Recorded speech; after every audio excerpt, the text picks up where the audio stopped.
السلام علیکم ورحمۃ اللہ وبرکاتہ۔ اعوذ باللہ من الشیطان الرجیم، بسم اللہ الرحمن الرحیم۔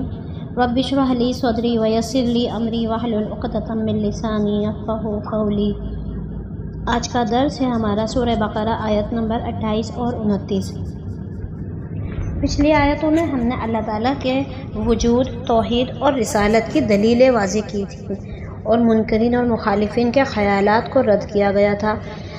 آج کے سبق میں ہمیں پتہ چلتا ہے کہ اللہ تعالیٰ نے اپنے احسانات و انعامات کا ذکر فرما کر تعجب کا اظہار کیا ہے کہ اتنے احسانوں کے ہوتے ہوئے بھی یہ ظالم کیسے خدا کے وجود کا انکار کرتے ہیں، خدا کے ساتھ دوسرے کی پوجا کیوں کرتے ہیں، کیوں شریک کرتے ہیں، کیوں اللہ تعالیٰ کے ساتھ کسی اور کو شامل کرتے ہیں، حالانکہ تم تو بے جان تھے، تم کو جاندار بنایا اللہ تعالیٰ نے۔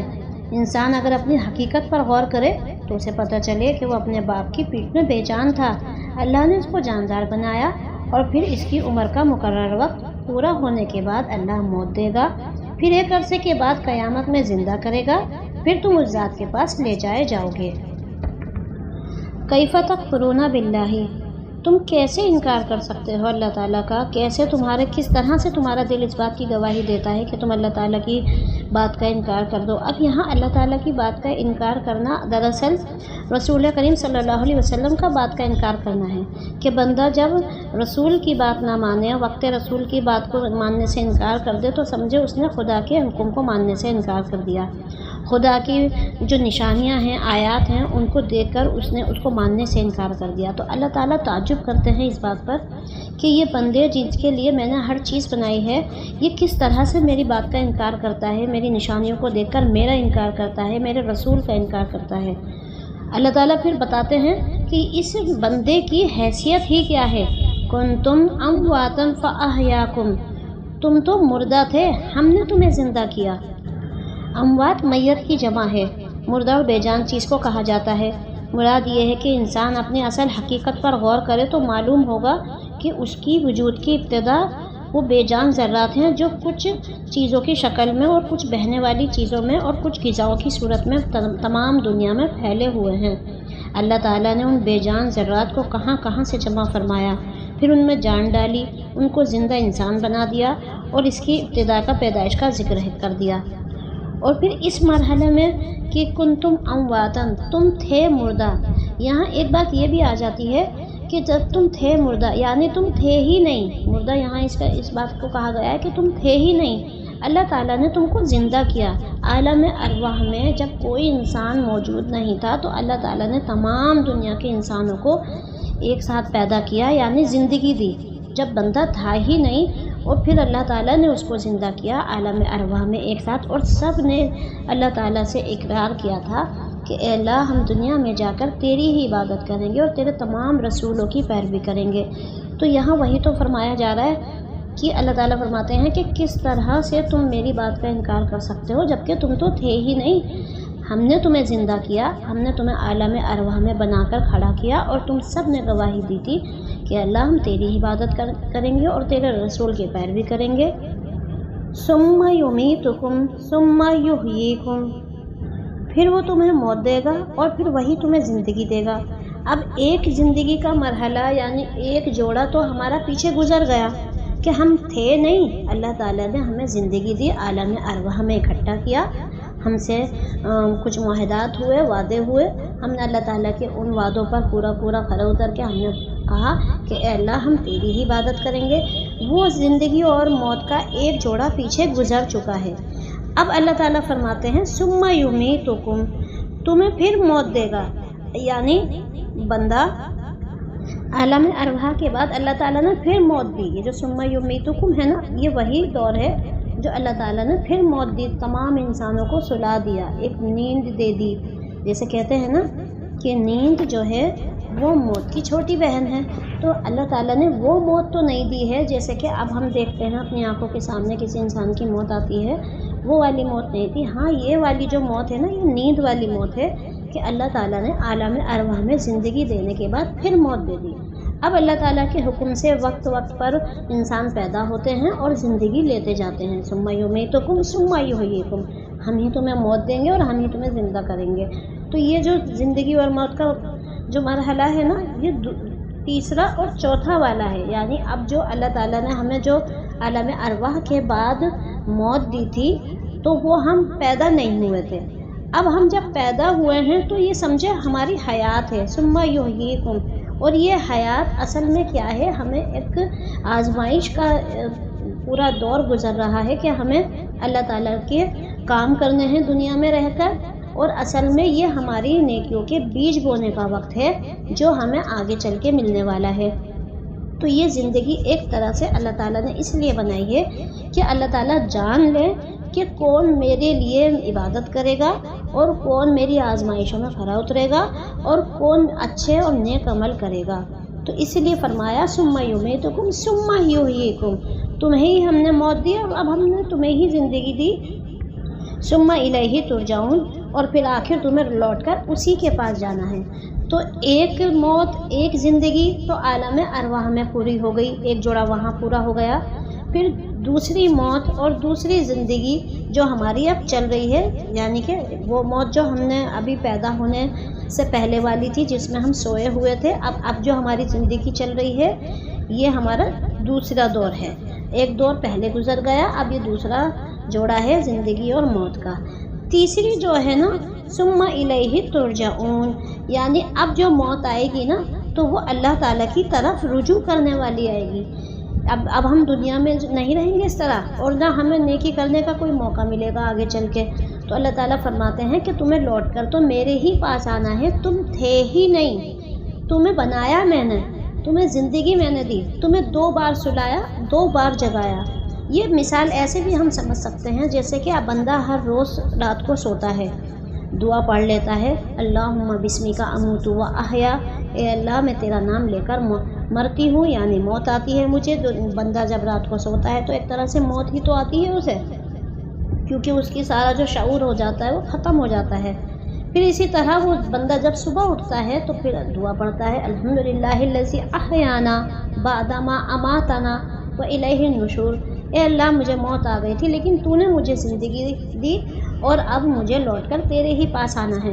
تو یہ اللہ تعالیٰ کی نشانیاں ہیں ہر روز کی، کہ جیسے تم ہر روز رات کو سو جاتے ہو پھر تم صبح اٹھ جاتے ہو، ایسے ہی اللہ تعالیٰ نے تمہارے لیے ادوار بنائے ہیں، یہ دور بنائے ہیں کہ تم پہلے تھے نہیں، اللہ تعالیٰ نے تمہیں جگایا یعنی زندگی دی، پھر تمہیں پھر سلا دیا یعنی موت دے دی، پھر تمہیں پھر زندہ کر دیا یعنی اب جو ہماری حیات چل رہی ہے، اب ہم دنیا میں ہیں، ہم اچھے برے اخلاق کر رہے ہیں، ہم اچھے برے عمل کر رہے ہیں، یہ سب کیا ہے؟ یہ زندگی ہے ہماری.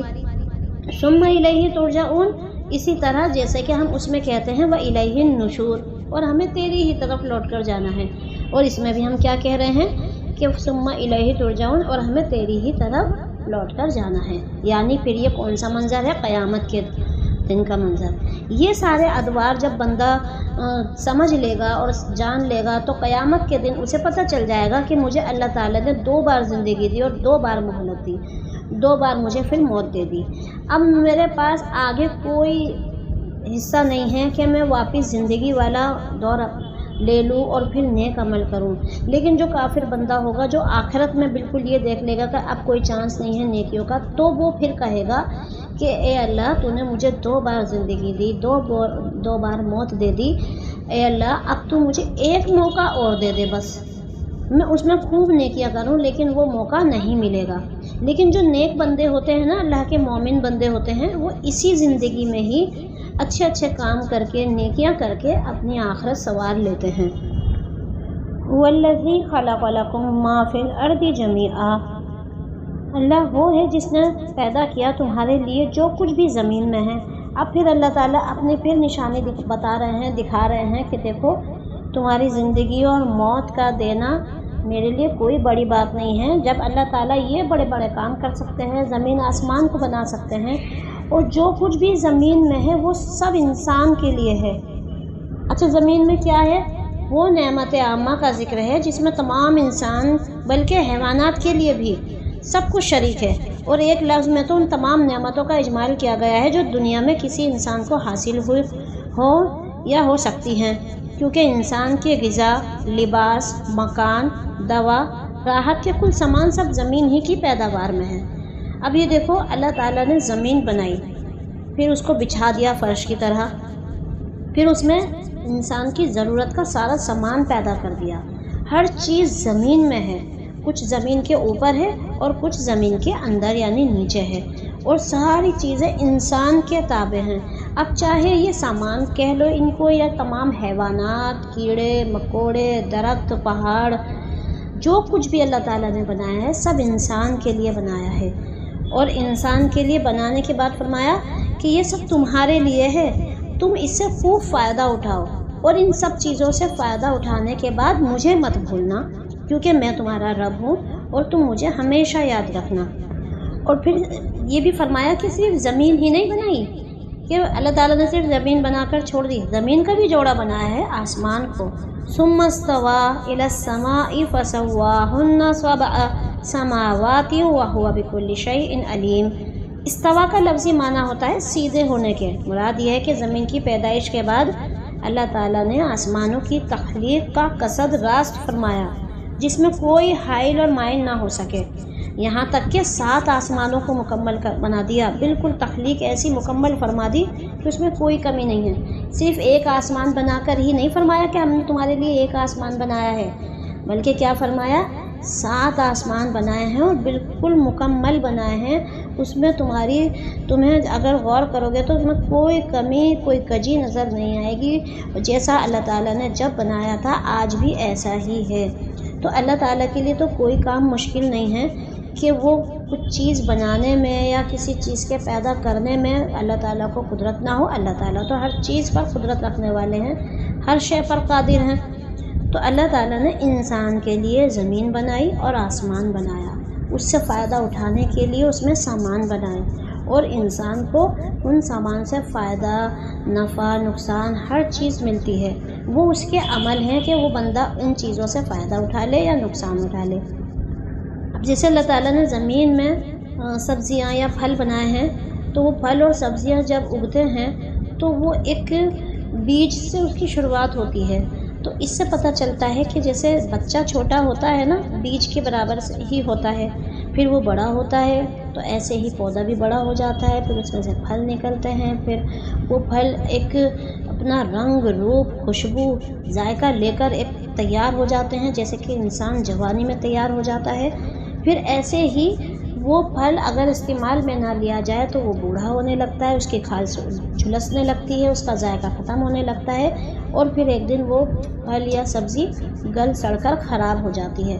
ایسے ہی انسان بھی وقت کے ساتھ ڈھلنا شروع ہو جاتا ہے، اور وقت کے ساتھ بالکل اس کو موت آ جاتی ہے، اور پھر قبر میں جا کر وہ بھی گل سڑ کر خراب ہو جاتا ہے۔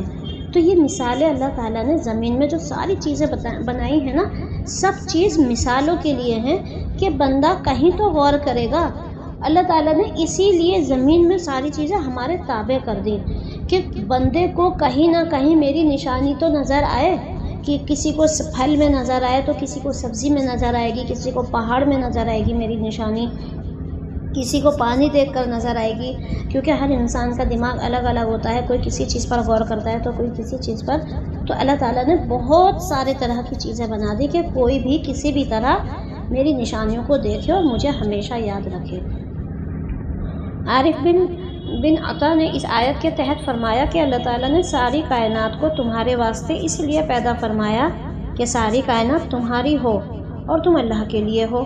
اس لیے عقل مند کا کام یہ ہے کہ جو چیز اس کے لیے پیدا ہوئی ہے تو وہ اس کو ملے گی، اس کی فکر میں لگ کر اس ذات سے غافل نہ ہو جس کے لیے یہ پیدا ہوا ہے۔ تو بات سمجھانے کی یہ تھی کہ اللہ تعالیٰ نے دنیا کی تمام چیزیں ہمارے لیے بنائی ہیں۔ اگر ہم ان تمام چیزوں کو حاصل کرنے کے لیے اللہ تعالیٰ کو بھول جائیں، رب کا کام کرنا بھول جائیں، اس کا ذکر کرنا بھول جائیں، تو یہ چیز پھر ہمارے لیے فائدہ مند نہیں رہے گی۔ ہاں، اللہ تعالیٰ نے تو اس ساری چیزوں کو ہمارے تابع کیا ہے۔ ہم اللہ کا کام کریں گے، اللہ کا ذکر کریں گے، اللہ کا دین پھیلائیں گے، رسول صلی اللہ علیہ وسلم کی پیروی کریں گے، ان کی سنت کا اتباع کریں گے، تو یہ دنیا کی تمام چیزیں ہمارے پیچھے خود ہی آئیں گی، کیونکہ یہ اللہ تعالیٰ نے بنائی ہی ہمارے لیے ہیں۔ اگر ہم ان ساری چیزوں کے پیچھے بھاگیں گے اللہ کا کام چھوڑ کر، تو یہ چیزیں ہم سے اور آگے نکل جائیں گی، ہم ان کے پیچھے ہی رہ جائیں گے، پھر ہم نہ تو دنیا کا فائدہ حاصل کر سکیں گے اور نہ پھر آخرت کا فائدہ حاصل کر سکیں گے۔ تو اس میں ہمیں اللہ تعالیٰ کی نشانیوں پر غور کر کے اللہ کا شکر ادا کرنا چاہیے کہ حق تعالیٰ کا ہم بے انتہا شکر اور احسان مانتے ہیں اس بات کے لیے کہ جس نے ہم کو انسان بنا کر پیدا فرمایا اور اسلام اور ایمان کی دولت سے نوازا۔ یا اللہ اپنی اطاعت و بندگی کی ہم کو توفیق عطا فرما اور ہر طرح کی نافرمانی سے ہم کو کامل طور پر بچنے کی سعادت نصیب فرما۔ آمین ثم آمین۔